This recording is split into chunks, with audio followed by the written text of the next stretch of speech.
राधे राधे, जय श्री कृष्णा। आप सभी को मेरे इस YouTube चैनल पर हार्दिक स्वागत है, अभिनंदन है। पिछले वीडियो में मैंने आपको अंगूठा चूसना, जो कि बालकों की सहज शैशवावस्था की मूल प्रवृत्ति है, इस पर प्रकाश डाला था। आज के इस वीडियो में मैं आपको बताऊंगी बालकों का दूसरा महत्वपूर्ण समस्यात्मक व्यवहार, झूठ बोलना। बालक झूठ आखिर क्यों बोलता है? क्योंकि बालकों को झूठ बोलने से मज़ा आता है, उन्हें खुशी और संतुष्टि मिलती है। धीरे धीरे झूठ बोलने की आदत उनमें समा जाती है और उनके अंदर इस तह तक चली जाती है कि उन्हें झूठ बोल रहे हैं इस बात का उनको एहसास नहीं होता है। उनके रोम रोम में झूठ बोलना समाहित हो जाता है, जो कि सही नहीं है, समस्यात्मक व्यवहार है। इस समस्यात्मक व्यवहार पर हमें काबू करना चाहिए। तो आज हम देखते हैं कि झूठ बोलना क्यों समस्यात्मक व्यवहार है और इसके क्या कारण है। पहला कारण है मनोरंजन। जैसा कि मैंने आपको कहा, बालक मनोरंजन के लिए, दूसरों को चिढ़ाने के लिए झूठ बोलते हैं। दूसरे बालक को सजा दिलाने के लिए झूठ बोलते हैं। दूसरों को चिढ़ाने के लिए झूठ बोलते हैं। अपनी गलतियों को छिपाने के लिए झूठ बोलते हैं। ईर्ष्यावश झूठ बोलते हैं। जैसे दो भाई बहन हैं, है ना, या दो बालक हैं, साथ में खेलने गए हैं, तो एक बालक जो चालाक टाइप का होगा वो दूसरे बालक को पिटवाने के लिए कह देगा, झूठ बोलेगा कि मम्मी इसने तो वहाँ जाके बदमाशी की थी, जबकि दूसरा छोटा बच्चा का तो कह रहा है हमने तो ऐसा नहीं किया था। लेकिन उसके बावजूद भी बड़ा बालक झूठ बोलता है, या छोटा बालक झूठ बोल करके दूसरे बालक को पिटवाने का काम करता है, ईर्ष्यावश करता है ना। और झूठ बोलने का कारण है अपना स्वार्थ साधने के लिए। छोटे बालक भी कम नहीं होते हैं, सोचते हैं अपना स्वार्थ हमें साधना है, तो अपने स्वार्थ साधने के लिए दूसरे बालकों के प्रति गलत बोलते हैं और झूठ बोलते हैं, अपना स्वार्थ उनका निकल जाता है। दोस्तों के साथ वफादारी निभाने के चक्कर में झूठ बोलते हैं। मित्र मंडली में झूठा व्यवहार दिखाने के चक्कर में झूठ बोलते हैं। और कई बार बालक सजा से बचने के लिए झूठ बोलते हैं। सोचते हैं कि अगर सच बोलूँगा तो टीचर मारेंगे, अगर सच बोलूँगा तो मम्मी पापा डांटेंगे, सच बोलूँगा तो मित्र मंडली से बाहर निकाला जाऊँगा। तो कई बार विवश होकर के झूठ बोलते हैं, मजबूरी में आके झूठ बोलते हैं। कई बार बड़ों को देख करके झूठ बोलते हैं। जैसे माता पिता अगर झूठ बोलते हैं, जिस घरों में, उस घर के बच्चे भी झूठ बोलते हैं। उनको ये लगता है कि झूठ बोलना तो सहज प्रवृत्ति है, वो कोई बड़ा काम नहीं है जिसको कि हम बड़े को ऐसा काम कर रहे हैं। उनको लगता है कि तो सहज प्रवृत्ति है, सामान्य से प्रवृत्ति है। तो सामान्य प्रवृत्ति में क्या झूठ बोलना? जैसे एग्जाम्पल एक बता दें, मान लो कि घर में पापा हैं, मम्मी भी है, कोई बाहर से व्यक्ति आया, आपके पास आवाज़ दिया, घर में पापा हैं, बालक देख रहा है कि घर में पापा हैं, लेकिन पापा जाके कह देते हैं नहीं बेटा, कह देना कि पापा भी बाजार गए हैं या ऑफिस गए हैं। अब नन्हे से बालक के दिमाग में ये बात बैठ जाती है कि पापा घर में रहते हुए मना कर दिए कि पापा घर में हैं, घर पर हैं, तो हम क्यों नहीं मना कर सकते? और वो देखता है बार बार, अगर माता घर में झूठ बोलती है, पिताजी झूठ बोलते हैं, घर वाले झूठ बोलते हैं, दादा दादी झूठ बोलते हैं, तो बालक के आचरण में झूठ बोलना समाहित हो जाता है। तो बड़ों को देख करके बालक झूठ बोलता है। दूसरों का विश्वास पात्र बनने के लिए बालक झूठ बोलता है। क्या कहोगे कैसे? दूसरों का विश्वास पात्र बनने के लिए बालक इसलिए झूठ बोलता है कि झूठ बोल करके जो बच्चे बालक झूठ बोलते हैं, इधर की बात उधर करते हैं, तो उसको लोग पसंद करते हैं। हाँ बच्चे तुम बताओ क्या हुआ। लेकिन ऐसे बालक को आप बार बार, अगर कोई बच्चा झूठ बोलता है तो उस पर ना तो माता पिता विश्वास करते हैं, ना उसको घर वाले कोई विश्वास करते हैं। सजा दिलाने के लिए, सजा से बचने के लिए झूठ बोलता है, और कई बार दूसरे बालक को सजा दिलाने के लिए भी झूठ बोलता है। अक्सर मैं देखती थी, छोटे बच्चे जब मेरे स्कूल जाते थे, कॉलेज में पढ़ने के लिए जाते थे, स्कूल में पढ़ने जाते थे, तो छोटे ही थे, तो वो आके बताते थे मम्मी मैंने ऐसा नहीं किया, लेकिन जो क्लास की मॉनिटर थी ना, हमें झूठ बोल करके हमें क्लास टीचर से डटवा दी। क्लास टीचर को उन्होंने कहा, जबकि मैंने ऐसी गलती नहीं की थी, मैंने उसकी पेन नहीं उठाया था। फिर उसने कहा कि पेन इसने ही उठाया है। मैडम हमने देखा है, सर हमने देखा है। तो हमें तो आज सर ने डांट लगा दी, मम्मी इनकी बातों पर विश्वास मत करना, ये झूठ बोलते हैं, आपको भी आकर के बोलेंगे। तो ये दूसरे बच्चों को सजा दिलाने के लिए छोटे बालक झूठ बोलते हैं, दूसरे बच्चे के सामने डींग हाँकने के लिए झूठ बोलते हैं।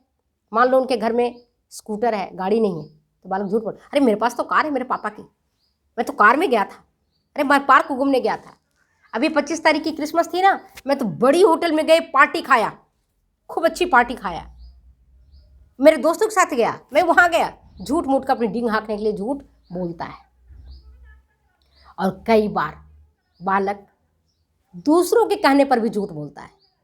जैसे माँ ने अगर कह दिया कि बेटा पापा आएंगे तो ऐसे मत कहना, तुम ये बातें कह देना, तो माँ ने उसको सिखा दिया बेटा झूठ बोल देना, तो बच्चा झूठ बोल देता है। उसको तो मालूम ही नहीं है कि माँ ने क्या कहा है और माँ क्या नहीं कही है ना। तो दबाव डालने पर बच्चा झूठ बोलता है। मान लो एक पाजेब की कहानी मैंने देखी थी, पढ़ी थी, प्रेमचंद की। पाजेब, पाजेब कहते हैं पायल को, पैर में पहनते हैं पाजेब, आप सब जानते हो। वो कहानी मुझे बहुत याद आती है, मैंने पूरी कहानी पढ़ी। एक छोटा सा बालक, उनके बुआ जी उनके घर आए हुए थे और उनकी पाजेब रजाई में उलझ करके यहीं रह गया था, मतलब कहीं खुल गया था, कहीं गिर गया था। बुआ जी चली गई, उन्होंने देखा कि भाई पाजेब तो हमारे घर में है नहीं। घर में कहा गया भैया मेरा पाजेब रह गया, यहीं पर कहीं गिर गया। तो कौन घर में था? नौकर था और एक बच्चा था।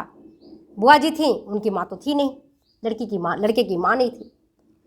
लड़के की माँ नहीं थी तो उसने, पिताजी ने डांटा, पाजेब तूने चुराया, बता तूने चुराया। अब नहीं चुराया, उसको पता, पहले तो उसने मना करता है, पिताजी मैंने पाजेब नहीं देखा है, बुआ के पाजेब मैंने नहीं चुराया है। तो नहीं तूने चुराया। नौकर को भी उन्होंने डांटा, तुमने इसके साथ मिलकर के चुराया है, बता तुमने चुराया। तो 2-4 थप्पड़ दिए। पहले ज़माने में तो ऐसी परवरिश होती थी। प्रेमचंद जी ने लिखा तो गलत तो नहीं लिखा उन्होंने। तो उन्होंने 2 थप्पड़ दिए बालक को, दे पाजेब ला। नौकर को भी 2 थप्पड़ दिया। तो उसने कहा झूठ मूठ के जा करके इस दुकान में मैंने 1 रुपये में बेच दिया। दुकान वाले के पास के तूने पाजेब लिया, उसको भी 2 थप्पड़ लगाए। उसने कहा मालिक हमने पाजेब आगे बेच दी, जबकि किसी ने नहीं लिया पाजेब, ना बच्चे ने चुराया, ना नौकर ने चुराया, ना दुकानदार ने चुराया। सजा तीनों को मिली। अब क्या हुआ, बुआ जी घर चली गई तो बुआ जी के ही कपड़े में उलझ करके वो पाजेब उनके घर पहुंच गया। जब बुआ जी के घर में उनके पिताजी जाते हैं, कुछ त्यौहार आता है, रक्षाबंधन का त्यौहार आता है तो जाते हैं, या बुआ जी उनके घर आती हैं, तब कहते हैं कि भैया पाजेब तो मुझे मिल गया, मेरे ही कपड़े में उलझ करके चले गए थे। अब उसके पिताजी को तो बड़ा अफसोस हुआ कि मैंने फालतू में छोटे छोटे बच्चों को डांटा है। नौकर को भी मैंने डांटा, अपने बच्चों को भी डांटा और दुकानदार को भी डांटा, और सब हमारे डर से, या राजा साहब के डर से कहो, जमींदार साहब के डर से सबने हाँ बोल दिया। तो डर के कारण, दबाव डालने पर बच्चे झूठ बोल देते हैं। अभी क्यों झूठ बोलते हैं आपको पहली बात बताया, मजा आता है। दूसरी, खुशी और संतुष्टि मिलती है। तीसरा, मनोरंजन के लिए। चौथा, गलतियों को छिपाने के लिए। और विश्वास करना ऐसे बालकों पर कठिन होता है। इसका निराकरण कैसे करेंगे, कैसे इसका निदान होगा? तो निदान हम कैसे कर सकते हैं, ये देखो। निदान करने के लिए सबसे पहले हमें तो ये बताना पड़ेगा कि बेटा झूठ बोलना अच्छी बात नहीं है, अच्छी आदत नहीं है। धीरे धीरे करके झूठ बोलना उनको छुड़ाओ। खुद घर में झूठ मत बोलो। तरीका तो ये है बेहतर। इसके बावजूद भी अगर बच्चा झूठ बोलता है तो उसको भेड़िया वाली कहानी बताओ कि एक बालक था, भेड़ चराने जाता था, जानवर चराने जाता था और चिल्लाता था जोर जोर से, अरे भेड़िया आ गया, भेड़िया आ गया, भेड़िया आ गया। आसपास के किसान काम करते थे, दौड़ करके आते थे देखने के लिए, कोई भेड़िया नहीं था। बालक ताली बजाता था, अरे मैंने झूठ बोला, मैंने झूठ बोला, कोई भेड़िया नहीं आया। ठीक है, इस तरह से बालक 2 बार 3 बार इस प्रवृत्ति को अपनाया। भेड़िया आया, भेड़िया आया। एक बार सचमुच में भेड़िया आ गया। अब बालक जोर जोर से चिल्ला रहा है, भेड़िया आया बचाओ, भेड़िया आ रहा है, आया बचाओ, भेड़िया मार रहा है बचाओ। कोई भी किसान उसे छुड़ाने नहीं गया। सबको ऐसे ही लगा ये तो बालक रोज रोज झूठ बोलता है।